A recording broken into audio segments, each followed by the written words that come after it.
Hello, I'm John Bredehoff from Breda Market, and I'm going to talk about differentiating your company and your products and services. Whether you work for a large multinational, a small startup, or a one-person sole proprietorship, your company has the same challenge. How to market your company. Why should prospects buy from you rather than your competitors? If you look the same as your competitors, your prospects will have no reason to choose you, unless you undercut everybody else on price and then you don't make money. But the problem with looking the same as your competitors is it's pretty much Tweedledee and Tweedledum. The key to attracting prospects to you rather than your competitors is differentiation. Show why you are great, and frankly, show why your competitors suck. Your prospects don't care about your company. Even if you have impressive awards, they don't care. Even if you're a unicorn, they don't care. Even if you bought some really if you won some really impressive awards, they don't care. Even if your product has a list of 1,000 really impressive features, they don't care. Take Gaston, for example. He only talked about himself. He was trying to sell to his prospect, Belle, but Belle didn't care about Gaston. She only cared about reading books. Prospects care about themselves and their needs. They worry about their pain points, not your awards. They want to know the benefits you offer to them, not your impressive feature lists. This is customer focus. Focus on the customer, not yourself. There are many ways to decide how to differentiate your company in your marketing materials. This is just one of them. These happen to be the questions that Breda Market asks before kicking off a content creation project with a client. However, they serve as a good way to differentiate yourself. The first of the 7 questions that Breda Market asks before starting a content creation project is why. While it appears that you should concentrate on what you do, some advocate that you instead concentrate on why you do it. Simon Sinek thought the why question was so important that he wrote a book about it. Why is more important than how and is more important than what, because why lets you tell a story. Again, in your case, you can say why you are great, and again, you can say why the competition sucks. The second question that Breda Market asks is how. After you explain why you do things, explain how you do them, at a high level. This offers proof of what you can do. For example, here's a brochure that describes one of Breda Market's services, my Breda Market 400 short writing service, and how I provide it. But between you and me, I'm going to be honest. This brochure was written in 2022 and I really need to update it. Yes, it explains how I do things, but it doesn't explain how I help my clients. Again, customer focus, and a to-do item for me.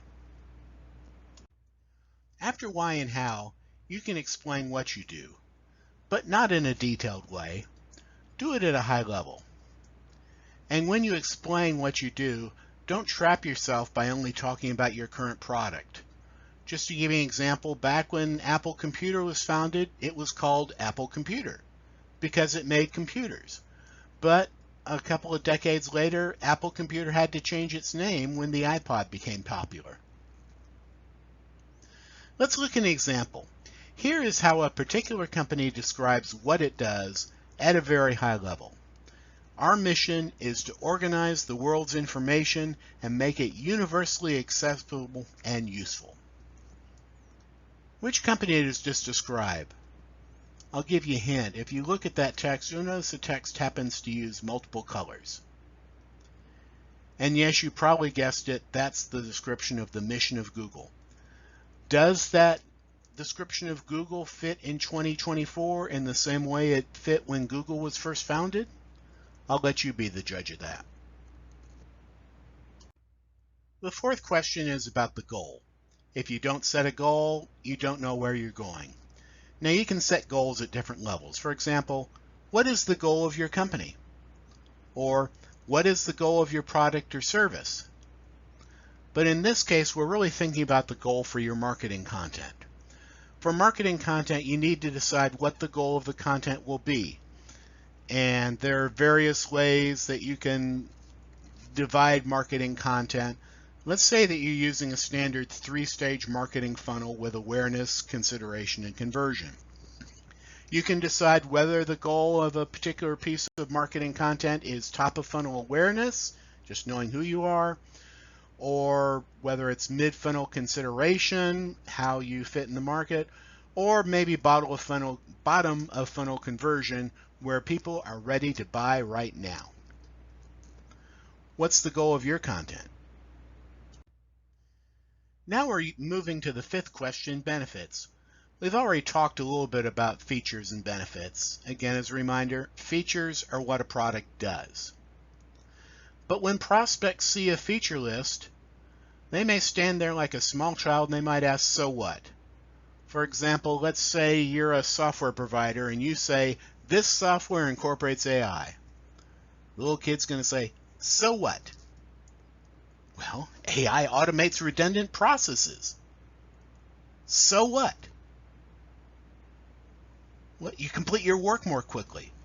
Finally, you get to some benefit that your prospects truly care about. The sixth question is target audience.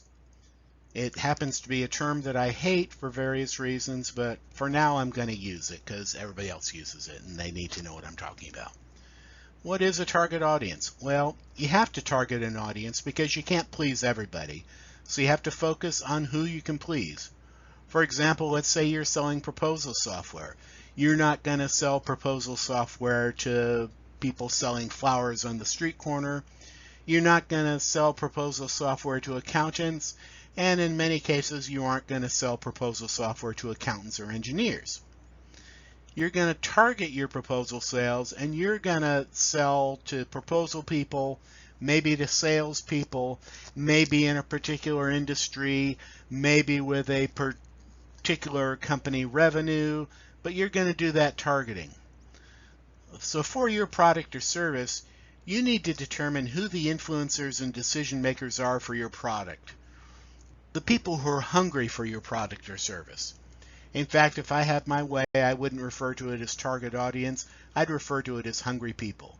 And it raises the question, who are your hungry people? Prospects do not make logical decisions. They often make decisions based on emotion, which brings us to our seventh question, emotion. What types of emotions do you want your prospects to feel when reading your marketing material? Maybe when you're talking about the pain points, you want to raise some negative emotions like fear or anger. But when you describe how your solution solves the pain points, you obviously want to generate positive emotions like comfort or strength. Most companies want to establish long-term relationships with their prospects. So make sure that your prospects are emotionally invested in your solution. I hope you've enjoyed this presentation on differentiation, and maybe you're thinking about ways that you can differentiate your own content.